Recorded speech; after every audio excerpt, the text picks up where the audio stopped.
David Martinez gripped his wheelchair wheels tighter as he navigated through the crowded downtown street.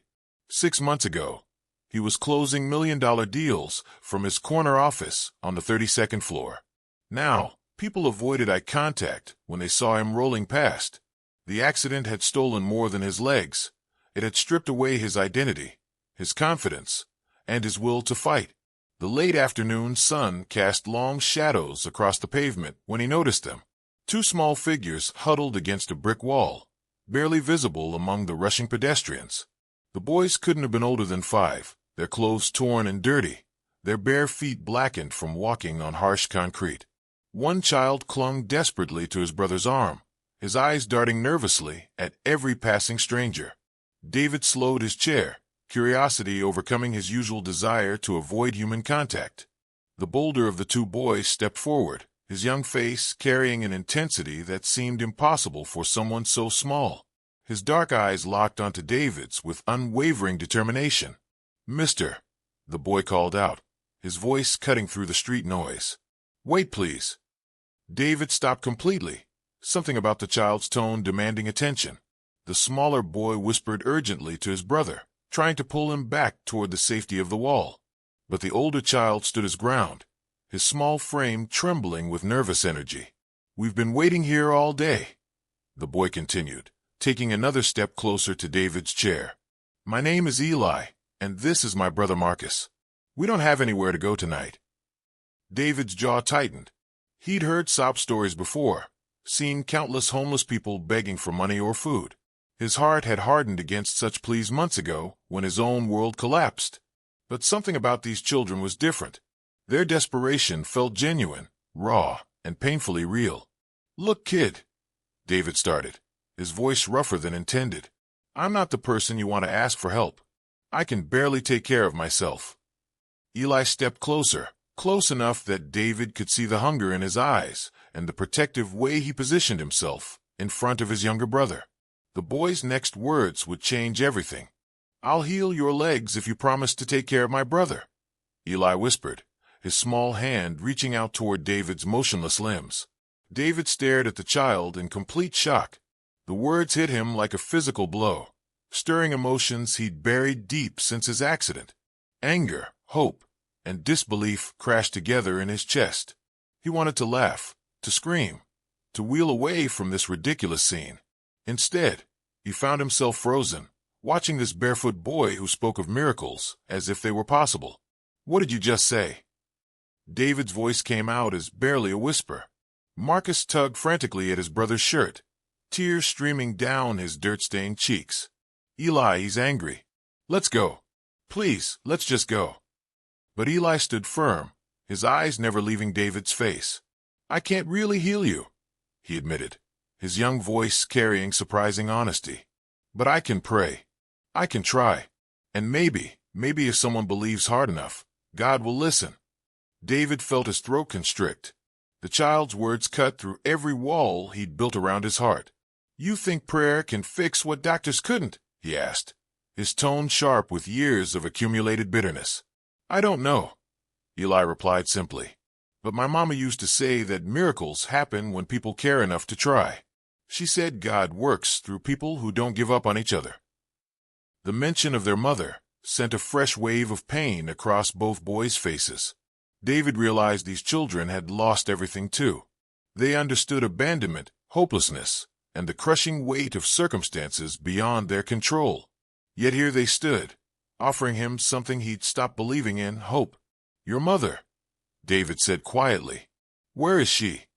"Gone," Marcus whispered, pressing closer to his brother. "Everyone's gone. The foster people said we're too much trouble together. They want to split us up." Eli's jaw set with determination that belonged on someone much older. "That's why we ran. We stay together, no matter what. And that's why I need you to promise. If I pray for your legs every single day, will you promise never to leave my brother? Will you promise we can stay together?" David stared into those desperate, hopeful eyes and felt something crack inside his chest. Against every rational thought screaming in his head, David found himself nodding. "Okay," he said quietly, the word escaping before he could stop it. "You can come with me, Just for tonight. The transformation in both boys was immediate. Eli's rigid shoulders relaxed, and Marcus stopped trembling. They followed David's wheelchair through the city streets like shadows, their small hands occasionally brushing against the chair's armrests as if to ensure he wouldn't disappear. David's apartment was sparse and cold, reflecting the isolation he'd cultivated since his accident. He watched the boys' eyes widen as they took in their first glimpse of safety in weeks. Their hunger was evident as he heated Kent's soup and sliced stale bread, the only food he had available. Marcus ate carefully, as if afraid the meal might vanish, while Eli barely touched his portion, constantly checking to make sure his brother had enough. Their quiet gratitude made David's chest ache with unfamiliar emotions. As night fell, David prepared to retreat to his bedroom, planning to deal with the morning's complications later. But the boys had other intentions. They positioned themselves on the floor beside his wheelchair, their small bodies kneeling in prayer position. "What are you doing?" David asked, alarm creeping into his voice. "Keeping my promise," Eli replied simply, placing his tiny hands gently on David's lifeless legs. "I said I'd pray for your healing every day. I meant it." David wanted to object, to tell them it was pointless, that countless doctors had declared his condition permanent. But watching their innocent faces, illuminated by the soft lamplight, he couldn't bring himself to crush their faith. Marcus joined his brother, his smaller hands resting beside Eli's. Together, they began to whisper prayers with the earnestness only children possess. Their words were simple, heartfelt pleas asking God to help the man who'd shown them kindness. David sat motionless, overwhelmed by the strange scene unfolding around him. These homeless children, who had every reason to be bitter and hopeless, were spending their first safe evening in weeks praying for his recovery. The irony wasn't lost on him. He'd thought he was rescuing them, but perhaps they were rescuing him. As their soft voices filled his empty apartment, something began to shift inside David's heart. For the first time since his accident, he wasn't completely alone. 3 weeks passed in an unexpected rhythm. Every morning, David provided whatever breakfast he could manage, while the boys helped him navigate daily tasks with their eager hands. Every evening, they knelt beside his chair, their prayers becoming as regular as breathing. David told himself nothing would come of their nightly ritual. He'd been through every treatment, consulted every specialist, exhausted every possibility. His spinal injury was complete, permanent, irreversible. Yet he couldn't bring himself to stop them. Their faith had become his strange comfort. Then it happened. During one of their prayer sessions, David felt something impossible, a faint tingling sensation spreading through his right calf. He froze, afraid to move, afraid to breathe, afraid to hope. The feeling lasted only seconds before disappearing, leaving him wondering if his desperate mind had imagined it. He said nothing to the boys that night, but Eli's perceptive eyes missed nothing. "You felt something, didn't you?" the child asked quietly the next morning. David's coffee cup trembled in his hands. "It doesn't mean anything. Sometimes injured nerves create false sensations. It's not real." But the tingling returned the following night, stronger and lasting longer. Then his left leg joined a symphony of impossible sensations. David found himself lying awake, testing his legs for any hint of movement, any sign that the prayers weren't falling on deaf ears. Against his better judgment, he called his former physical therapist. Dr. Sarah Chun had worked with him for months after the accident, watching his hope gradually fade as his body refused to respond. When David described the sensations, her voice carried cautious optimism. "It could mean the nerve damage wasn't as complete as we initially thought," she explained carefully. "But David, recovery at this stage would require intense rehabilitation. Are you prepared for that kind of commitment?" David looked at Eli and Marcus, who were listening intently from across the room. Their faces shone with quiet excitement, though they tried to contain their hope. These children had committed to praying for him every single day, without fail. How could he offer them any less dedication in return? "Yes," he said firmly into the phone. "I'm ready to fight." That afternoon, David returned to the rehabilitation center for the first time in months. The familiar smell of antiseptic and determination filled his nostrils as Dr. Chin guided him through preliminary assessments. The boys sat in the corner, watching every movement with intense focus. When David's toe twitched slightly during an electrical stimulation test, Marcus gasped audibly. Eli grabbed his brother's hand, tears streaming down both their faces. For the first time since his accident, David allowed himself to believe in miracles. For months of grueling rehabilitation followed. David's days became a cycle of exercises, treatments, and small victories measured in millimeters of movement.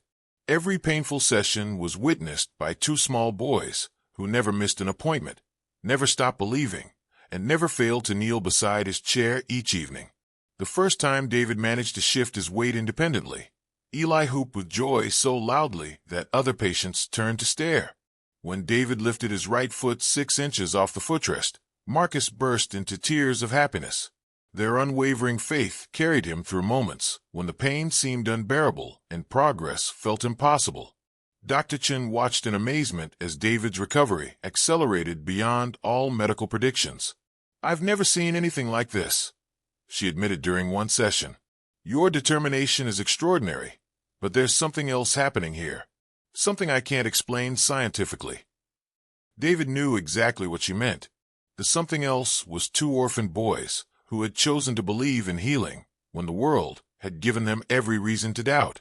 Their love had become his medicine, their prayers his physical therapy, their presence his motivation to fight. The breakthrough came on a Tuesday morning in late spring. David stood up from his wheelchair without assistance, his legs trembling, but strong enough to support his weight. The rehabilitation room fell silent as he took one shaky step, then another, then another. Eli and Marcus rushed forward, wrapping their arms around his waist as he walked across the room. All 3 were crying, David with overwhelming gratitude, the boys with pure joy at witnessing their prayers answered. "You did it," Eli whispered against David's chest. "You walked." "We did it," David corrected, his voice thick with emotion. "All of us together." That evening, David walked through his apartment door under his own power. The boys danced around him, their laughter filling spaces that had been silent for too long. As they settled down for their nightly routine, David knelt beside them for the first time. "Tonight, I'm praying too," he said, placing his hands over theirs. "I'm thanking God for sending me 2 angels who taught me that miracles aren't just about healing bodies, they're about healing hearts."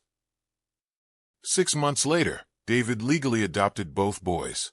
His walking had returned completely, but more importantly, his capacity to love had been restored.